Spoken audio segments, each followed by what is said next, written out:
Question 10. A lot of people find this a little tricky. Annoyingly, it's quite straightforward. Let's just show how we go from there to there. In other words, let's just log both sides. So all I want to see is log base 10. Like the clues are down here, really. So if I take the log of both sides,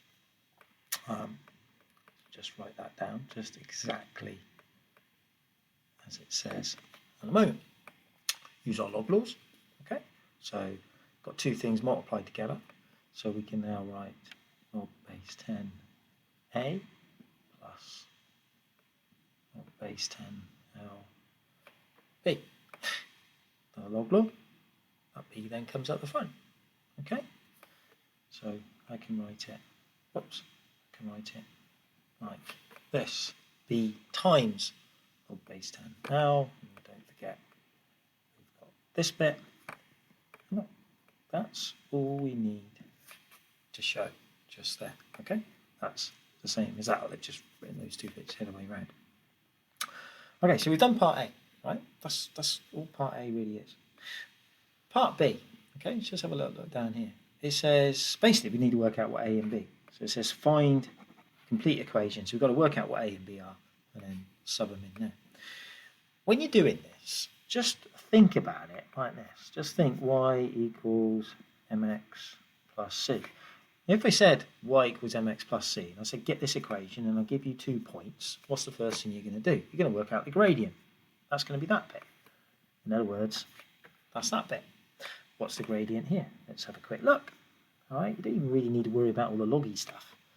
All right, so what have we just got here? Well, we've got that's 0.45, isn't it? Okay, that's 0.91.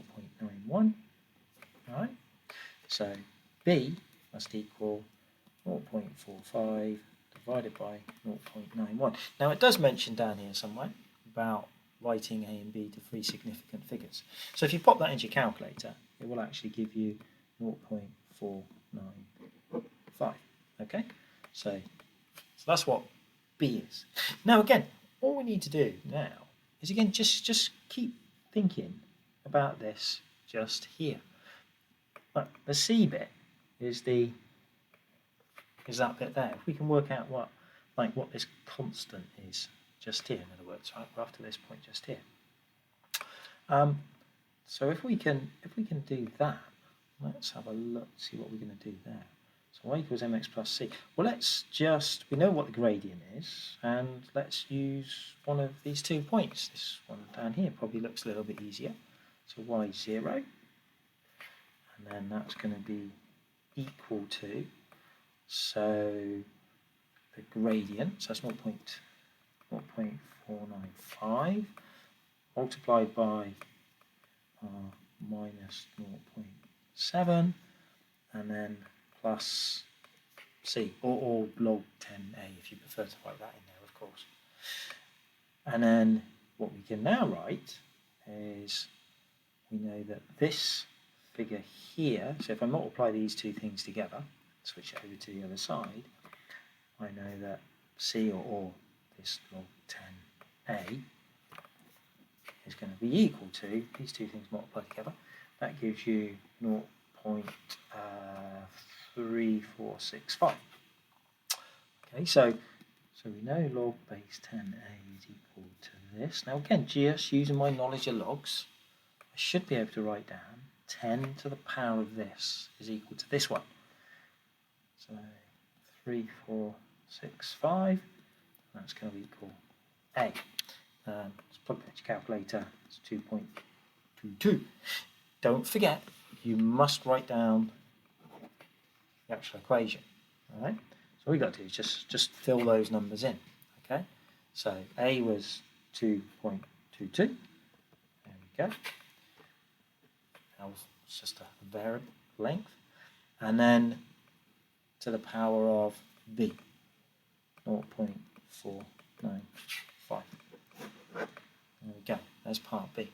Now the last part of the question, it said, so with reference to the model, interpret the value of the constant A. Well, the easiest way of kind of thinking about this is, let's take this figure, let's just take this a second. Imagine, the easiest thing I can do is think when L is 1, okay?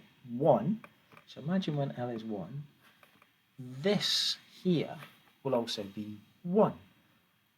So 2.22 times 1 is that. So L is the length. So this means, so it's the time taken for a swing of length 1 meter. There you are.